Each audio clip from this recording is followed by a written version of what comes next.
sei que o YouTube hoje em dia não funciona muito mais essa questão de seguir o canal, deixar like, deixar comentário, mas eu gosto, então é uma métrica de vaidade que eu gosto de ter. Então, se você gosta do meu conteúdo, gosta de acompanhar aqui os cortes das lives, das bobajadas que a gente fala, você deixa um like, clica ali em se inscrever no canal, deixa um comentário, ativa o sininho, faz todas essas bobajadas aí que o YouTuber pede pra fazer no canal. Você tá mandando Pix já? Cadê o Pix? Cadê o Pix? E acompanha nossos conteúdos aqui, que todo dia tem corte da live pra vocês poderem ver, tá certo? E gosta da gente aqui, gosta do meu trabalho, do trabalho do nosso editor, clica aí na nossa campanha de financiamento coletivo para vocês poderem apoiar com valores assim que vocês acharem melhor. Qualquer valor já ajuda a gente a continuar existindo, tá certo? Então, beijos aí, bora pro corte da live. Vamos lá, agora, próximo conteúdo, continuando na vibe aqui do movimentos sociais, plantações, anticapitalismo. Temos aqui Chinampas, a agricultura mais produtiva que existe, isso no México, tá? Vamos ver aqui o vídeo? Food paradise. This still is one of the best examples of how humans can thrive with nature. It's all right there. It's still right there. This is the black gold of Xochimilco. This is like some of the best soil I've ever held in my life. Andares era para ser terra ali, né? It's amazing that exists in the heart of Mexico City.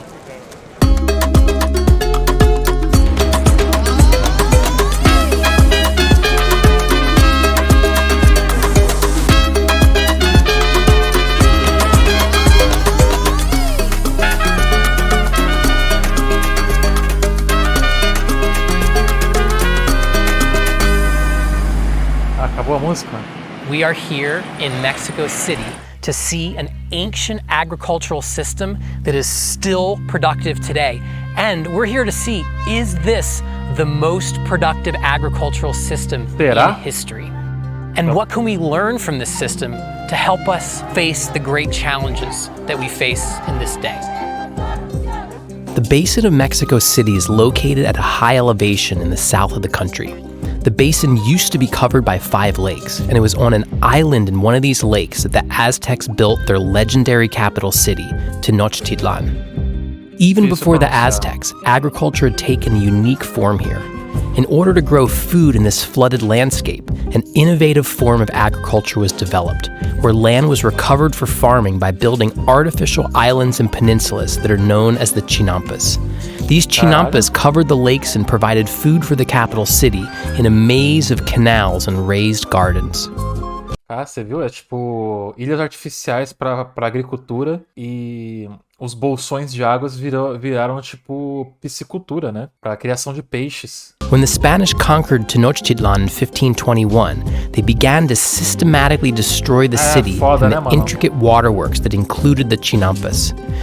É sempre os colonizadores que vêm e faz merda. Na Índia foi igual, que eles tinham lá reservatórios de água para as secas que aconteciam na Índia, né? Só que daí vieram os colonizadores ingleses, destruíram isso e do nada as pessoas começaram a ficar doentes por falta de água, daí a água que tinha estava contaminada, com cólera e o caralho. Aqui na América Latina, na América Central, mesma coisa. Veio o europeu, em vez de tentar compreender como que esse povo que está aqui há muito mais tempo do que eles se adaptaram a toda a região, né? Não, vamos destruir, foda-se. Mexico City grew over the ruins of Tenochtitlan and has steadily expanded over the last 500 years, draining and covering the lakes and paving over the Chinampas that once covered the wet valley. São Paulo é igualzinho. Olha que bosta, cara. Puta merda. São Paulo é a mesma coisa. Depois a galera se pergunta, onde é que tá... Por que tá alagando a cidade? Porque cobriram todos os rios, a água não tem pra onde ir. This vast ancient farming system has been all but erased from history except for one special area.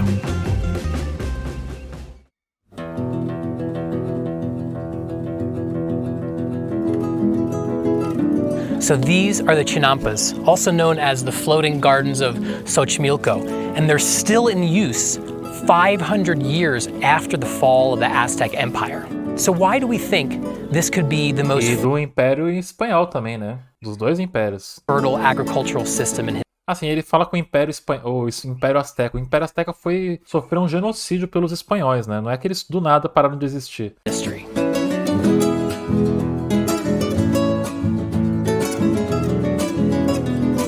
Ó, bonito, né? It was a real food paradise, no? Because you plant on land, you can fish, and then you can hunt. This man-made intervention created more biodiversity so that everyone thrived together. I mean, I have a friend from here that says we have 1,000-year reservoir of nutrients and minerals. We've got here about 11% of organic matter. Wow. This is the black gold of Xochimilco. Ou seja, é uma terra que cresce qualquer coisa, cara. Tu pode plantar qualquer coisa aí que ela vai crescer, de tão rica que ela é. It's the color you want. This is like some of the best soil I've ever held in my life, right? I mean, this is like the foundation of the Chinampas right here. Yeah, this is all man-made. The origin of this soil is the sediments that we have on the bottom of the lake, mixed with plants, with roots, with trees, so that it becomes not only black, but it has the right texture. You don't need to water these plants. You can just put the seeds in and then you cut these blocks and you don't water it for a month. It's just like a giant sponge. Yeah.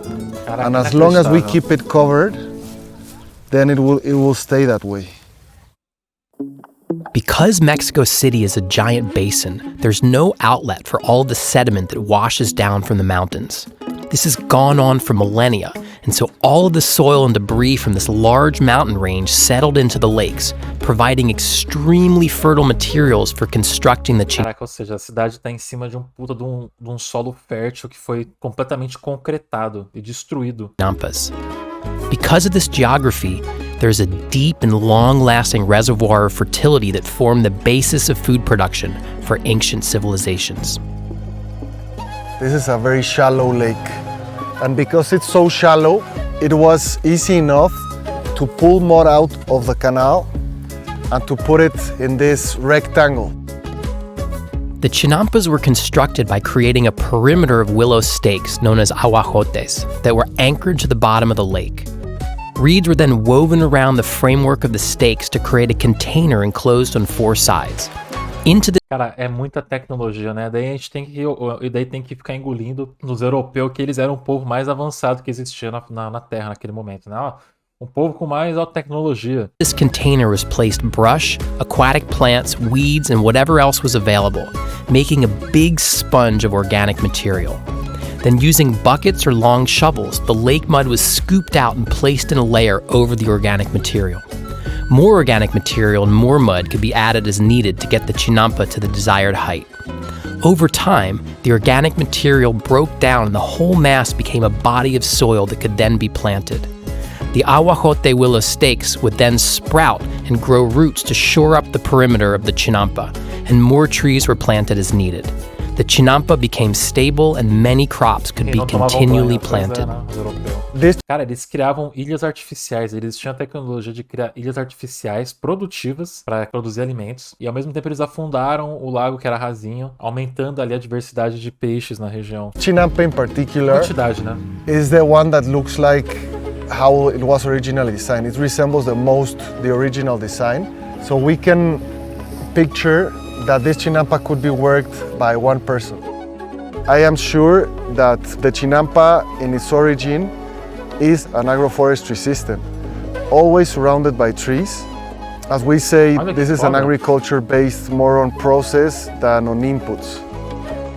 The original design of the chinampa is always surrounded by water, and we have all these trees, the willows that are called aguajotes. They help to keep the chinampa in place. If you dig 1.5 meters, you will find the lake. For trees, it's a very good idea. They can easily reach down 1.5 meters and then get the water from there. That way it's also like pumping water to the system, no? Because most of the content of this leaf is water, and once we put it down, it's like a way of irrigating by covering. That's a really cool image. So the trees are actually pumping this water. Será que dá pra fazer isso em outros lugares também? Ou será que é algo exclusivo da região? Será que dá pra fazer algo assim por aqui, por exemplo? Into their leaves and organic matter, which you then add to the soil, which then with the increased organic matter in the soil, you actually have better water retention and you have to do less irrigation. Exactly. Yeah, trees are harvesting water for us and the sunlight. Aí, acertei. And then we have different sizes of canals, primary, secondary, and tertiary. Olha. The traditional Chinampas are configured as long rectangles surrounded by water and were not built over 12 meters or 40 feet wide. So all sides of the Chinampa had easy access to water for irrigation and boat transport of crops, soil, and organic matter. It is also really important for Chinampas to be surrounded by water because during the rainy season, all the salt that is naturally in the soil can run off. Some people, in order to have more... Cara, eu conseguiria ver isso facilmente sendo introduzido em São Paulo, tá ligado? Se a gente não tivesse... Os nossos rios não estivessem poluídos e o solo não tivesse completamente contaminado por metais pesados e poluição no geral. Mas eu veria muito isso aqui, ó, nos arredores dos rios aqui principais da cidade, que sempre alagam, inclusive, né? Criar um sistema de agrofloresta dando emprego para muita gente, né? Porque você vai criar ali uma terra que vai ser utilizada para produzir alimento, né? Você vai dar emprego, casa, comida. É um potencial, assim, tipo, de mudança e transformação urbana tão grande. Os rios poderiam ser usados para transporte também, porque eles não iam estar mais poluídos.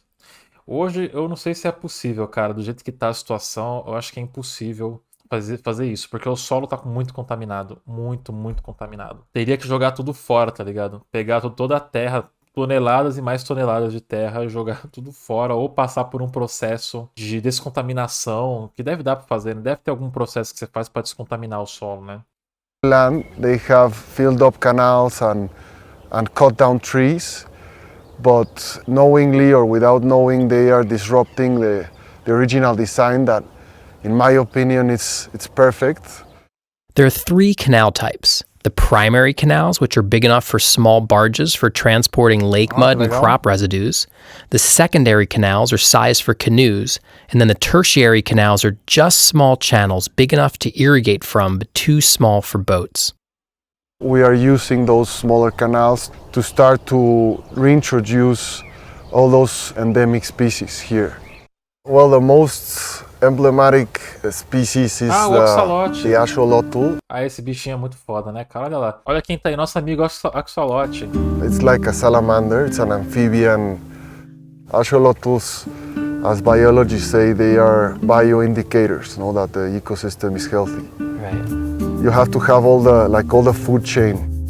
The tertiary canals are important to preserving the native ecosystem and creating habitat for the endangered axolotl salamanders, as well as other aquatic species that are threatened by the introduced tilapia and carp. The tertiary canals are also where they're pulling out water for irrigation, so there's concern about the water purity. Their strategy has been the construction of biofilters at the ends of these tertiary canals. The biofilters make it so the water needs to filter through a barrier of gravel that's planted with reeds known for their water filtering qualities. The tertiary canals then become miniature bioreserves, where the salamanders, frogs, and crustaceans... Cara, vocês estão vendo como tudo tem resolução, cara? É inacreditável. Tudo tem como resolver. Tudo que falta é investimento do Estado. Imagine assim, se o governo lá, por exemplo, do México, resolve investir muito dinheiro nessa parada para revitalizar todo um bioma e trazer essa cultura de volta de agricultura na região e tudo mais, tal. Cara, muito foda. Não tem. As pessoas têm que se organizar sozinhas para tentar fazer o mínimo do mínimo para tentar fazer alguma diferença, né? Can be protected from the tilapia. The axolotls are particularly threatened and are considered a very special species, both in their role in Aztec religion as a form of one of their gods and their capacity to regenerate almost any part of their body. They've been extensively studied in medical research, so the loss of axolotl genetic diversity is not only a loss of biology and culture, but of science as well. For these reasons, the axolotl is the totem species of the Chinampas, and the success of Lucio's project and the health of the Chinampas can be judged by the proliferation of the axolotl salamander. Tem que salvar os oxalotes. Olha esse bichinho bonitinho, cara. Uma salamandra fofa, simpática pra caralho. Super importante pro bioma aí, pra ciência. E a galera fica pegando esse porra desse bicho, colocando em aquário. Pra não fazer nada, pra ficar te olhando no aquário. Porque você é uma pessoa egoísta que quer ter a porra do bicho. Um bicho exótico que tinha que estar no ambiente dele, cara. Inacreditável, não é? The Chinampas, now we have 2,200 hectares of Chinampas, when we used to have more than 100,000. Since the Spanish conquest, the water management is basically a history of bad decisions. The Aztecs were experts in water management, in knowing how to control the levels of each lake. The Spaniards, really what they did was start to divert canals, dry the lakes, dry the rivers, basically destroying the water system. We used to have 5 great lakes and now we have water problems, no? As the city grew, olha aí o colonialismo funcionando. Antes não tinha falta d'água e comida. Os caras vieram e destruíram tudo. Agora um lugar que era um lago, não tem água e não tem comida. the water bodies shrank. Water treatment plants now supply all the water to the lake. The quality of the treatment plants, it's more than good enough for irrigation. The problem in Xochimilco is more 300 hectares have been urbanized and they don't have a sewage system. Aí que é foda, tá vendo? Urbanizou, mas urbanizou assim, não tem sistema de esgoto. A gente vai jogar o esgoto no rio. So all that water goes into the Chinampas and mostly the pathogens are of concern. The water also from the Xochimilco aquifer is being used at a faster rate than it's been recovered. So now with the water issues and the pollution of the people that have started living in the Chinampas are really endangering the system. Sempre, né? So these Chinampas are a living thread that weaves together past and present. This whole thing was a giant lake bed. These Chinampas were created, and then the city paved it all over. And here we are in the final vestiges, the last part of this magnificent, massive system that is still intact to this day. Tá intacto, né? Mas aí o capitalismo selvagem, como sempre, tá colocando em risco o que sobrou da história, né? Tierra is a project that links farmers with people in the city by means of agriculture, and then we also have rural tourism, especially in Xochimilco, where we invite people to go to the Chinampas. For us, it's really supporting a network of good farming and a better food system. Arca Tierra has made enormous progress in having the cultural and biological value of the Chinampas recognized. They're applying permaculture and ecological design principles to an ancient system with modern problems and are gaining real momentum. What we would like to promote is farming as a way of regeneration. Como tá intacto, 3% intacto. A parte que eles estão ali fazendo esse trampo deles aí é a parte que não foi afetada pelo resto da cidade, né? É o que sobrou. Mas pra ser o que era antes, cara, eles iam ter que demolir metade do México, da cidade do México. Of landscape, of food, of culture, of social relations, and also to try to rehabilitate the water systems that used to be in Mexico City, taking ancient knowledge from the people that understood this environment very well, and also backing all that information with scientific knowledge, with researchers from universities. É só esse bonezinho dele que é meio zoado, né? Mas beleza. It's not only for farming. We can hear all the birds, there are amphibians, crustaceans, there's many different animals and plants that live here. And if we go towards an agroforestry system, there's gonna be more life.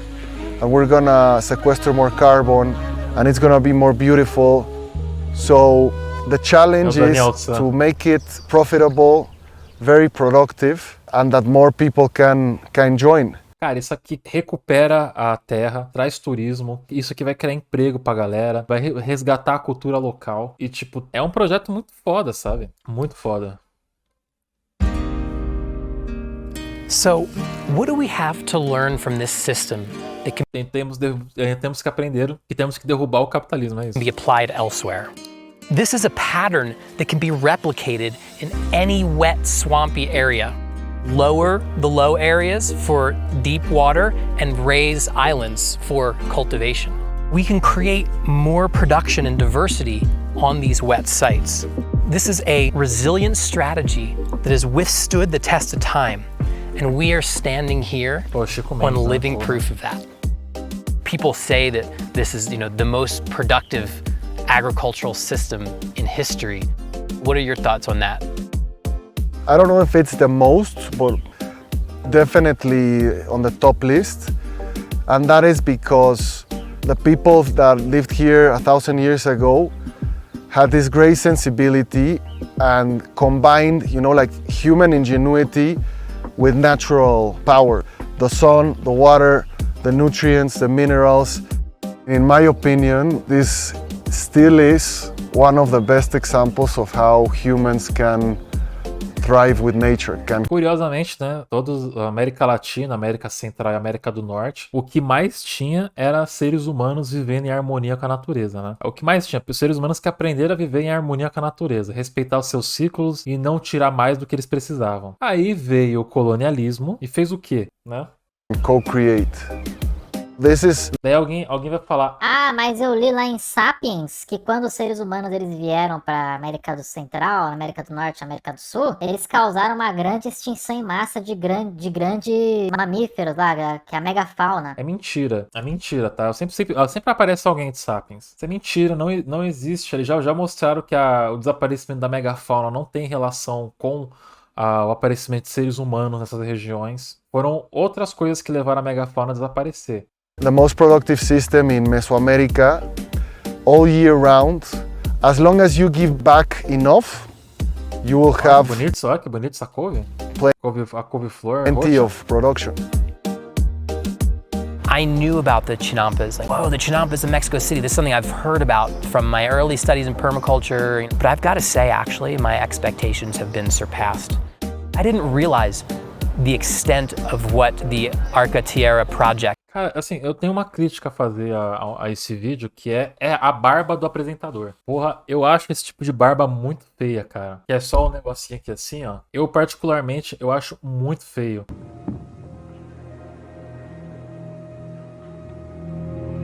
Careca desgraçado.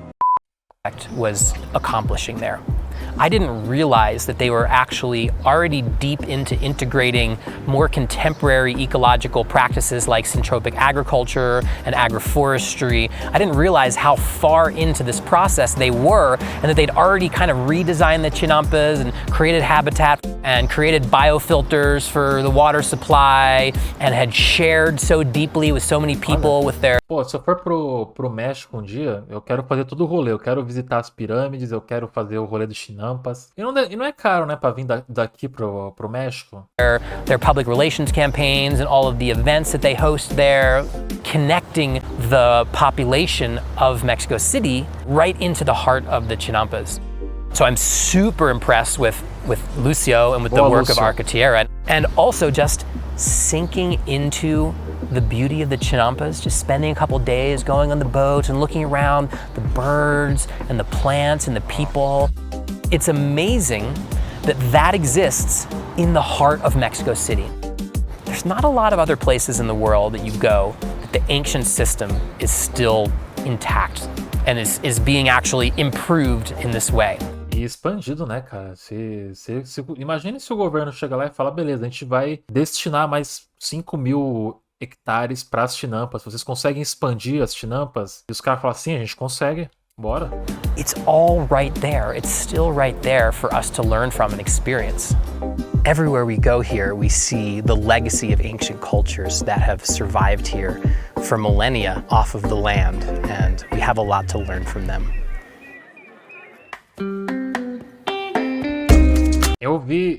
Às vezes aparecia uns canal do YouTube assim. Tem um outro projeto que é um cara, eu acho que ele tava em algum desses países nórdicos, assim, menores, poucos conhecidos, e ele faz parte de um projeto que tá recuperando um bioma lá que tinha sido destruído por uma hidroelétrica, tá ligado? Que é um bioma de floresta alagada. Que a floresta, ela fica uma boa parte do ano alagada e boa parte do ano seca. E reintroduzindo espécies, tirando espécies invasoras e tal. Existem várias pessoas que estão fazendo isso hoje. Acho isso muito foda, sabe? Mas, de novo, é uma ação que deveria ser tomada por quem tem capital pra isso. Ou seja, o Estado deveria fazer isso, né? Mas, infelizmente, acaba caindo na mão das pessoas fazer. Enfrentando todas as resistências possíveis no caminho, né?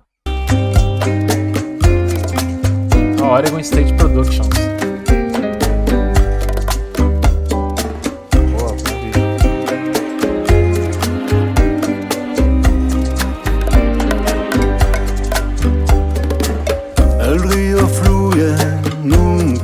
Esse vídeo aqui, ó, deve ser na Índia, né? É um outro humano também que... tô tentando achar esse outro canal, mas muito bom esse vídeo, cara. Muito, muito foda. Conhecer esse trabalho dos Chinampas, né?